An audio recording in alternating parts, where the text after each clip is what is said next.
வணக்கம்.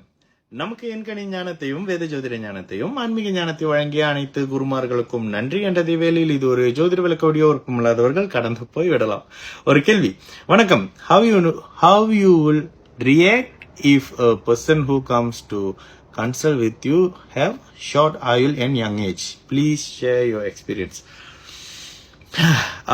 எல்லா ரீசன்லயும் இந்த சந்தனர் இன்டர்வியூ இப்ப ரிலீஸ் ஆகி போயிட்டு இருக்கிறத பாப்பீங்க. அதுல இதே ஒரு கேள்வியை கேட்டிருக்காரு. சோ இதுக்கான ஒரு விஷயத்த நான் ஆன்சர் பண்ணியிருக்கேன். அது நீங்க பாருங்க. அதுக்கு ரொம்ப ரொம்ப கஷ்டமான ஒரு விஷயமாக இருக்கும். அண்ட் அதுல மோஸ்ட்லி இந்த மாதிரியான இன்சிடென்ட்கள் எங்க வரும் அப்படின்னு பாத்தீங்கன்னா இந்த திருமண பொருத்தம்ட்டு வராங்கல்ல. ஓகே, இந்த திருமண பொருத்தம்ல என்கிட்ட திருமண பொருத்தம் பாக்குற ஒரு அம்மா அவ்வளவு கான்பிடண்டா சில விஷயங்கள் சொல்லுவாங்க. சோ அந்த ஜாதகத்துல முதல்ல நம்ம பாக்குறது சஷ்டாஷ்டக ராசி லக்னங்கள் வருதா. நான் எப்படி பொருத்தம் பாக்குறேன்னு சொல்றேன்னு இந்த இடத்துல சஷ்டாஷ்டக ராசி அமைப்புகள் வருதா, அதாவது உங்களின் லக்னத்தின் ராசியின் 6, 8வது ராசிகளாக உங்களுக்கு அந்த எதிர்பாலினம் வருதா. ஏன்னா மோஸ்ட்லி அப்படி வர்றதற்கான வாய்ப்புகள் மிகவும் குறைவு. உதாரணமாக உங்களுடைய ராசி, உங்களுடைய லக்னம் அல்லது உங்களின் ராசி லக்னத்தின் சமசப்தம 7ஆம் இடம் இருக்குல்ல, அந்த மாதிரியான அமைப்புகள்ல தான் உங்களுக்கு ஈர்ப்புகளே வரும். அந்த ஈர்ப்புக்குள்ளதான் வருவீங்க. ஒரே மாதிரியான மனநிலை சிந்தனைகள் மாதிரியான அமைப்புல இருப்பீங்க.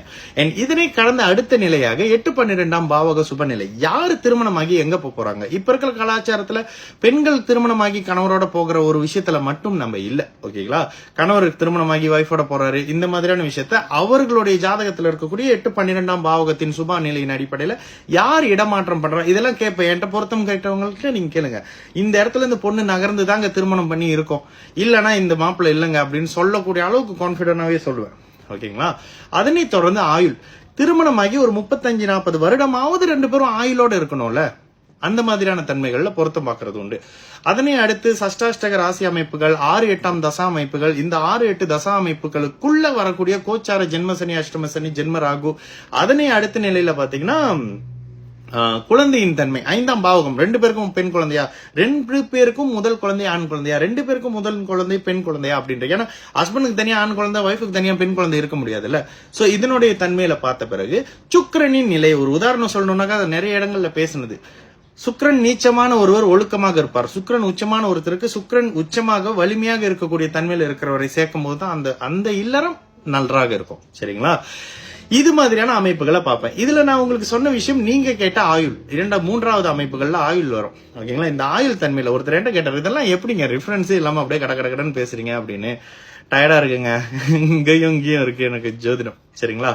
சரி, இதுல 3வது அமைப்பாக நான் பாக்குறது நிச்சயமாக ஒருவரினுடைய ஆயுள். அதாவது திருமணமாகி 2 பேரும் இப்படி இருப்பாங்களா. சில இயல்பான பிரிவுகள் இருக்கும், வேலை அமைப்புகள்ல பிரிவுகள் இருக்கும், இது மாதிரியான பிரிவுகள் இருக்கும். ஆனா நிரந்தர பிரிவின் அமைப்பு அப்படின்றது ஆயுளின் அடிப்படையில பாக்குறோம்ல. அந்த ஆயுள் சம்பந்தப்பட்டு பார்க்கும் பொழுது சில பிரச்சனைகள் இருக்கிற நிறைய திருமணத்தை சமீபத்தில் நான் அது ஒரு விளக்கமாவே எடுத்து நான் போட்டிருந்தேன். அந்த மாதிரியான திருமண அமைப்புகளை நிச்சயமாக 2 வருஷம் தள்ளி போடுங்க, 2 வருஷம் 3 வருஷம் தள்ளி போடுங்கன்னு சொல்லி வந்த என்கிட்ட வர்ற ஜாதகத்தை நான் அப்படிதாங்க தள்ளி போடுறேன்.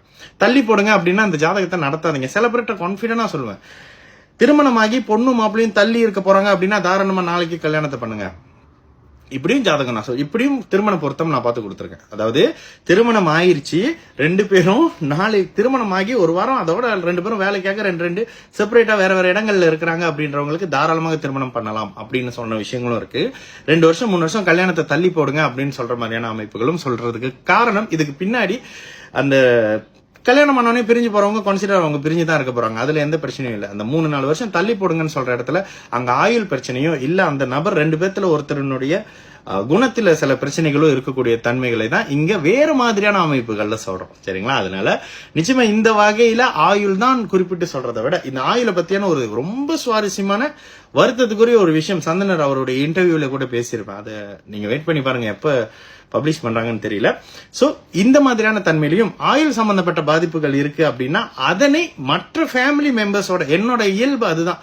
உங்களுக்கு ஏதாவது இல்ல எனக்கு ஏதாவது ஒரு இஷ்யூ இருக்கு அப்படின்னா அது என்னோட அம்மா, என்னுடைய தங்கை, என்னுடைய அப்பா, இவங்களுடைய ஜாதகத்துல, என்னுடைய மனைவி ஜாதகத்துல எல்லாம் குறிப்பிடப்பட்டிருக்கும்ன்றதை எல்லாத்தையும் எடுத்து வச்சு ஒரே நேரத்துல ஒரு சேர பார்த்து அதை முடிவு பண்ணும்பொழுது நிச்சயமா துல்லியமா தெரியும். அந்த நேரத்துல தான் விட்டு போவாரு, தூரமா போவாரு. இந்த வார்த்தையை நான் அந்த சந்தனர் இன்டர்வியூல பேசியிருக்கேன். ஓகேங்களா. விட்டு போவாரு, தூரமா போவாரு, உங்க கூட இருக்க மாட்டாருன்ற மாதிரியான வேறு வேர்டிங் யூஸ் பண்ணி பண்ற விஷயங்கள். சரிங்களா. நடக்கும். எல்லாரும் நல்லா இருப்போம். வணக்கம்.